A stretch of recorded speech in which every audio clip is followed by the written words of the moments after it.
quoted Dr. Pinker in your own book. Yes, and that's true. But it's not true that all men are into things and all women are into people. But more are than are not. So what that suggests, based on work that I've looked at, is that under conditions of equal opportunities, you wouldn't have 50% of engineers would be women. It would be about 30% of engineers would be women. Right now, it's 15%. Now, you might say, well, of course, only 15% of engineers are women. Their brains don't work like that. Whereas I would say, that's not what he said at all. Hey, he's putting words in his mouth. I have a question about what y'all are going back and forth about. So what?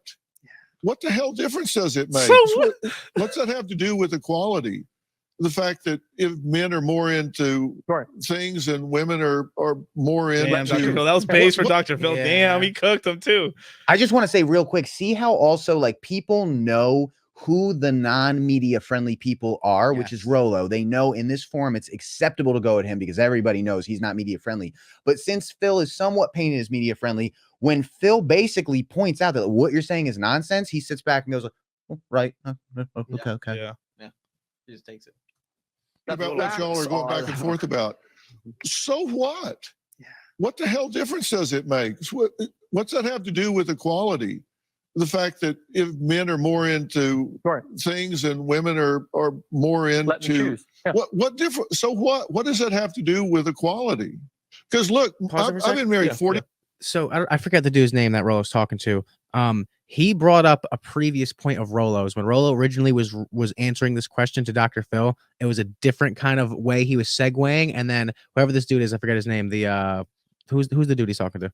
The book guy. The book guy. Let's call him the book guy. Yeah. He kind of pulled, and he's like you said when you called him out when he put words in Rollo's mouth in between. He's changing his answer response from something he previously said to something else, and now Dr. Phil's jumping on the bandwagon that he created of what Rollo said. It's a weird dynamic. Yeah, but he's also like doing like the wimpiest, simpiest thing, which is simpiest shit. That this is what a lot of red pill argument is based on. It's just that you made a general statement.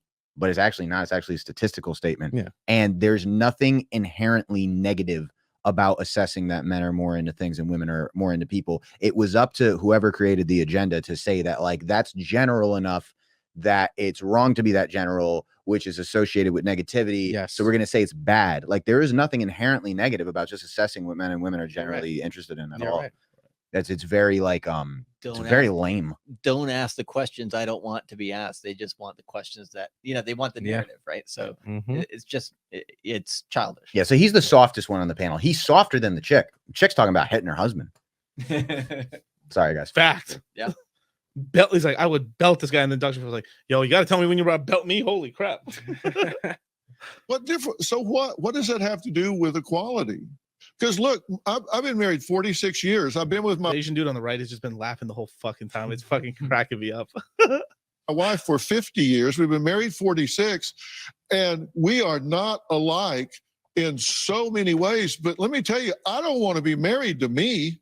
I guarantee you. Said that. Yeah. No, I don't want unanimity on that. No, I don't want to be married to someone that thinks like I do, acts like I do, behaves like I do. I don't want to be married to a mirror image of myself. Okay, I want to be married to somebody that is different, but that doesn't mean that one of us is more or less than the other person. We just bring different ingredients to the table. All I'm arguing is these are different. Cooking. Yeah, he got him. Yeah.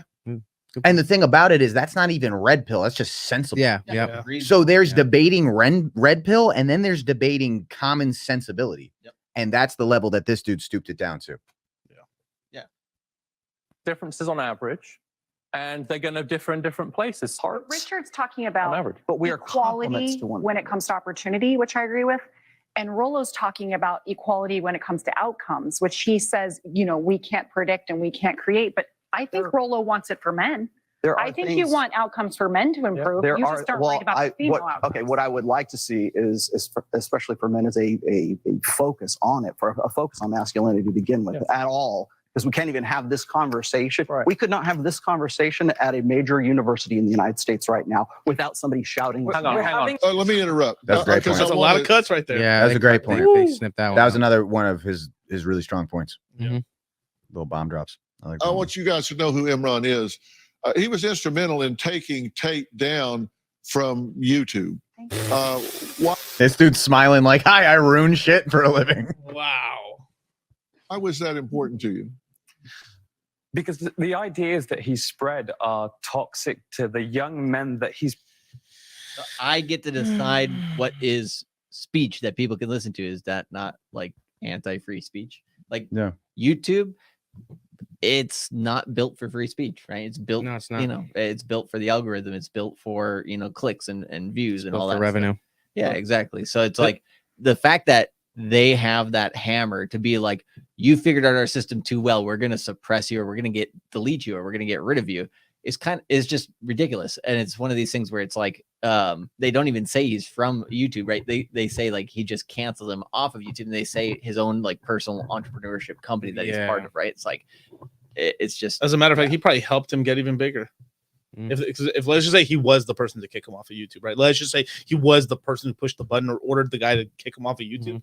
Then he caused HU to become even more massive because he had to lean into something, and then that spread. So he pretty much it's sort of like he ended up creating this power vacuum sort of thing, and then like Tate ended up creating a larger vacuum and becoming even more bigger in the space, because then from there he's like, all right, you kicked me off of YouTube, now I'm gonna find a way where I can't be kicked off of anything. I'll be everywhere. The two brief things I want to say about this guy that I did not think about until after I watched this the first time. I wonder what this means for Rollo to be sitting across from a dude that was responsible for canceling Tate because he works at YouTube, right? And strongly opposing Rollo. And B, I don't know if he opposes Rollo because he works at YouTube and he knows what Rollo does, and he knows Rollo's stuff isn't extreme enough to be canceled, but he'd love for those 5-8 years of like the agenda progressing for it to like eventually be deemed bad enough that he could.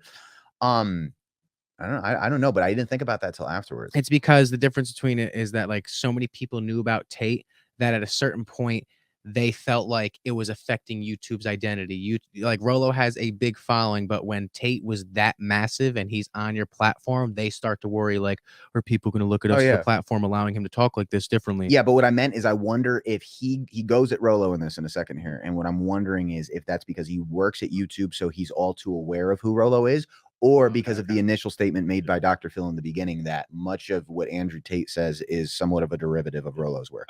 If he doesn't know about him, he knows about him now. Yeah, I know. Probably has him on a list now.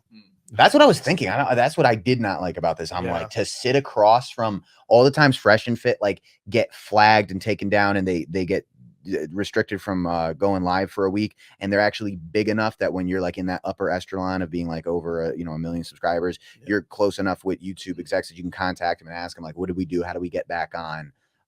If this is that type of cat, like I don't like that. Well, it's terrible. It's one of the things where it's like we're back to McCarthyism of the 1950s. Just thinking that, right? And it's just like free speech is banned, and we're gonna just create enemies out here. We're gonna vilify people, and it's like now, because it's happening on a place that's less controllable, right? In terms of like with technology and everything, internet, people are just kind of like, okay, like we're out here like questioning this shit on YouTube, and like it's good that they have at least that much free speech that they're willing to like basically like, okay, you guys can put anything on our platform as long as you play by our rules for the most part, right? But it's one of these things where it's just like, we're okay with our rights being taken away since 9/11 so much that like people are just letting them just melt away. Like I always felt like, when I couldn't go through an airport without going through, like all the ridiculous TSA stuff that they have us do, especially when you do international travel, it's just like a chipping away at everybody's freedoms. And it's worked so well over the last 20, 30 years that now people, for the most part, are accepting it, right? They're not pushing it back against YouTube and stuff so much. So it's one of these things where it's like, it's not a good direction. It's going towards that 1984 direction a little bit more than I think most people would like. And it's the only thing to slow that stuff down is that people have to be willing to talk about it. And if, in this case, what they're trying to do is they're trying to say that we can't have discussion on these types of things because it's bad or it triggers people too much. And by muting that discussion, especially in universities, like Rollo mentioned, then having that divide and conquer strategy just means the media wins, the government wins, the people who want to push whatever agenda they're pushing, they win because people eventually just give up on that. It's none of it's actually dangerous. It just hurts. Right. It just has the ability to hurt revenue, right, for certain companies. And so it's not good enough to say it's hurting our revenue. So it's like they have to mask it with something. So they say it's dangerous, but it really is amazing to have been brainwashed over a period of 20, 30 years, whatever you want to call it, until we can actually be sold the idea that just letting people talk is dangerous, and buying it and living in a state of psychosis where you believe it, that like people talking shit or people talking things that you don't agree with is actually dangerous. It is a harm to you. And people believe that. They believe that. It's not. Just let people say what they want to say, unless they're calling for radical violence now. That's the only thing that's actually dangerous. And that's the opposite of what we were taught in school. Like, at least when I was growing up, right? They were like, we need debate, right? Here's like, when you get into high school, at the end of high school, it's like, hey, here's political debate. And you actually, like, one of the things that, like, I went to a Catholic high school in my town. And one of these guys like told me, he's like, during one of these debates, he's like, dinosaurs aren't real. You just find out the ridiculous shit people, talk about. You're like, I was in school with this guy for like 6 years. I had no idea he was like that backwards, right? Yeah. And it's one of these things where that stuff brings out the conversation. Everybody in the class just looks at the dude and like, we know you believe in the Bible, but bro, like, really? And it's, one of these things where, people need that discussion, right? Because just everywhere, but there's nobody having the discussion anymore. So people get into these camps and just the world becomes more tribalistic. But like you said before, like, divide and conquer. Right? Yeah, because it's such a simple thing, because like all you got to do is explain to people, or have the freedom to explain to people, that the dinosaurs were here. It was their planet. They died off. The aliens brought humans here, and that's how it happened. Yeah, exactly.